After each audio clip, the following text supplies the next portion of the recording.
We're here to spread some cheer into your day with the all-bus team for 2024 right now on Fantasy Football Today Express.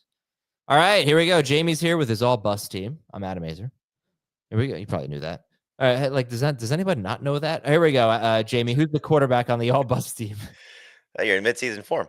The quarterback was probably the toughest one because you can make a lot of arguments for a lot of guys that were drafted in like the first 8 quarterbacks. So Mahomes could be on the list. Anthony Richardson could be on the list. Jordan Love was the number 6 quarterback drafted, could be on the list. But I went with CJ Stroud, who was the number 5 quarterback drafted. So he was awful, and the tough call was really between him and Mahomes. And the difference for me was Mahomes, if you started him in the second half of the season, basically from like week 8 or 9 on, he averaged over 20 fantasy points per game. And if you were starting him and made the playoffs, week 16 and 17, he was amazing, over 25 points in both those games. So he carried you if you started him in the playoffs. CJ Stroud, you couldn't start. He was absolutely atrocious as a fantasy quarterback. And so you can make the excuse and say, well, he lost Nico Collins early in the year with the concussion? No. Nico went on IR. Knee injury. Like a knee. Yeah. Knee injury. He lost Stephon Diggs with a knee injury. There were plenty of games where he had 2 of those guys, Tank Dell and Diggs, Dell and Collins. Like he had his receivers, and you could say better than what he had last year when he was amazing. It was just bad. We just got finished talking about our top 12 quarterbacks for 2025. I'm hopeful he's going to be one of these late round picks that you take a chance on and he rewards you. Yeah, it's hard to say what exactly went wrong. There were the injuries, but like you said, even when everyone was healthy, he wasn't that good. He struggled a lot under pressure, and the offensive line was a problem this year. But yeah, there are always some risks. He did run for 233 yards. I don't think he reached 200 last year, but just a horrible season for CJ Stroud. Okay, who's our busts at running back? So running back one is well, they're both relatively easy. Breece Hall was the 2nd overall player drafted, not the 2nd overall running. Well, it was the 2nd overall running back, but not just the 2nd overall running back. So Christian McCaffrey was the number 1 running back drafted, and I guess we should put the asterisk on this that I took out all of the guys who were injured in the majority of games. So they had to have missed less than 5 games. Does that make sense? Yeah. Missed less than 5 games. So I took McCaffrey off the list. I know he was frustrating. Everybody drafted him 1st overall, but he's just not part of this conversation. So Breece Hall is, in my opinion, the biggest bust. And the second biggest bust at running back was Travis Etienne, drafted at 18th overall, finished outside the top 30 running backs. So Hall was running back 16 points per game and total points. Travis Etienne was an absolute disaster. So those are the 2 running backs that as the bust. Oh, Etienne, yikes. I mean, I don't even know. What kind of career he's going to have at this point. Who's the starting running back for them next year? Is it Bigsby? Is it Etienne? Are they just? Yeah, we went over the draft that we did on Tuesday on the Wednesday show. Excuse me. I took him in round 8. To me, that's an easy, high upside type of play. But we could see Tank Bigsby as the better running back there, and they may draft somebody else. All right, let's get your busts at wide receiver. We're going to do that in just a second after we take this break on Fantasy Football Today Express. We are back. One thing before we get to the wide receivers, I just wanted to see where Tank Bigsby went in the draft we did, and he went in round 9. So Etienne went a round and a half, basically, ahead of Tank Bigsby in a full PPR league. Okay, wide receiver busts. Tyreek Hill is in the conversation for biggest bust of them all. Marvin Harrison Jr. and Deebo Samuel were the 3 busts at wide receiver. It's hard to argue with those 3. Tyreek, we know you can sort of say, okay, you're going to take injuries out of it. Well, why are you giving him that? Why you're not giving him that pass? Because he didn't play 6 games in the fantasy season, or 5 games in the fantasy season without Tua Tagovailoa. 4 that he missed with a concussion, 1 that he missed with the hip injury. Didn't play in week 18 also. But he was just bad. Failed to get 1,000 yards. Obviously got very frustrating at points in the season. He was miserable in the 4 games without Tua, and I think that really, sort of spiraled downhill from there. But he's going to be a fascinating case, whether he's back with the Dolphins or not, how we approach him next season. And he went way too soon in the mock draft. 2nd round pick is just, it's hard to justify that right now. Yeah, actually, The second round, the first round of the fantasy draft, I think was pretty bad for wide receivers. All of them were disappointing in some way.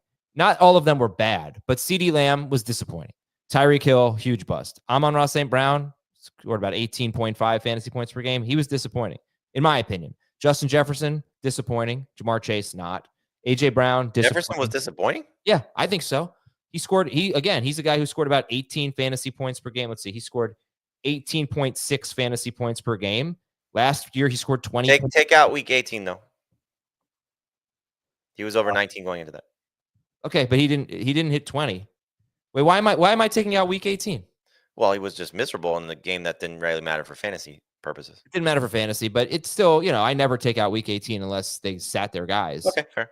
I think he was disappointing. He was great at the start of the year, but he never, unless I'm wrong. No, he had 1, maybe 2 weeks where he finished as wide receiver 1. For a while, he had not finished wide receiver 1. And then week 14, he had 32 points. Week 16, 36 points. He was definitely wide receiver 1 there. Yeah, I don't know. He wasn't like a superstar. And I guess we have different views of it. I think given the concerns going in with can Sam Darnold or J.J. McCarthy support Justin Jefferson, and looking at the rest of the position, I mean, he was still pretty elite. He was. Maybe he wasn't peak Justin Jefferson, but I think you got your return on investment. He wasn't peak Justin Jefferson. I think for Jefferson and St. Brown, you got your return on investment. You think so? Yeah, because you wanted them to be great, and they were great. Like, you could have drafted Tyreek Hill and gotten that scenario. You could have drafted CeeDee Lamb, who was still really good, but he wasn't elite. I want a first round wide receiver to hit 20 points per game. But one guy did that. Of the first round guys, yeah. I mean, Chris Godwin and Rashee Rice did that, but yeah, one guy, right. Last year, 5 guys did that. That's kind of what I'm saying. We just didn't have an elite year at wide receiver, I guess what I'm saying. Yeah, I find it hard to complain about that one, though. It's not hard to complain, Jamey. I make it pretty easy to complain. All right, who's the busted tight end? The busted tight end, again, you can make an argument for Kelsey. You can make an argument for Laporta. But I looked at who in the top 5 guys drafted at the position were awful, and it was Dalton Kincaid. And he was, again, 3 games in double-digit PPR points, dropped in a lot of leagues. Kyle Pitts, if you want to go a little bit further than that, he was clearly frustrating as well. So at least, again, Kelsey was startable, came on at points toward the end of the season. Laporta definitely came on at the end of the season. He was just miserable early. But Kincaid was one of the worst busts one of the worst tight ends of the top 5 guys and top guys overall. Yeah. I don't know. I just kind of want to talk more about the wide receivers. Well, I have one more bust who's the flex, and that was Cooper Kupp. And he only missed 4 games. He actually finished points per game as the 22nd wide receiver, so he wasn't completely awful. But if you recall, as we got toward the end of draft season, like, he kept getting pushed up and up and up and up and up. And I don't remember where his ADP settled, but I know in a lot of our drafts, personal and professional, he was getting drafted late round 2, early round 3. Yeah, his ADP settled in CBS at 32nd overall, but definitely was a riser. And definitely someone I wanted to get, and I don't think I drafted him in any leagues. I guess I got lucky. Mm-hmm. But I bought into it. I still feel like there was a scenario where he could have had a good year, but it really, honestly, it's just the way it finished. Yeah, he faded so bad. Well, he scored a combined single digits in fantasy points in the playoffs.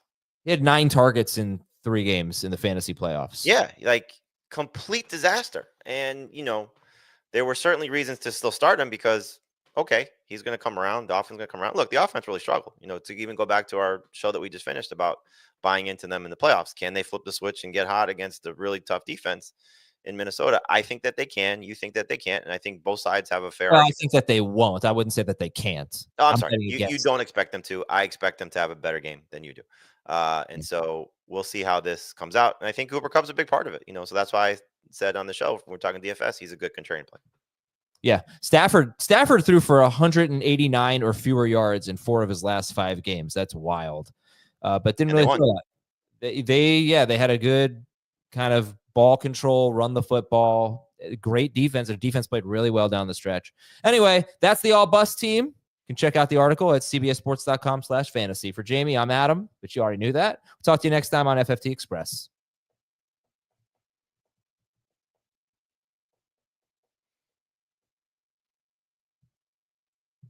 I didn't hit the button. Now I'm hitting it.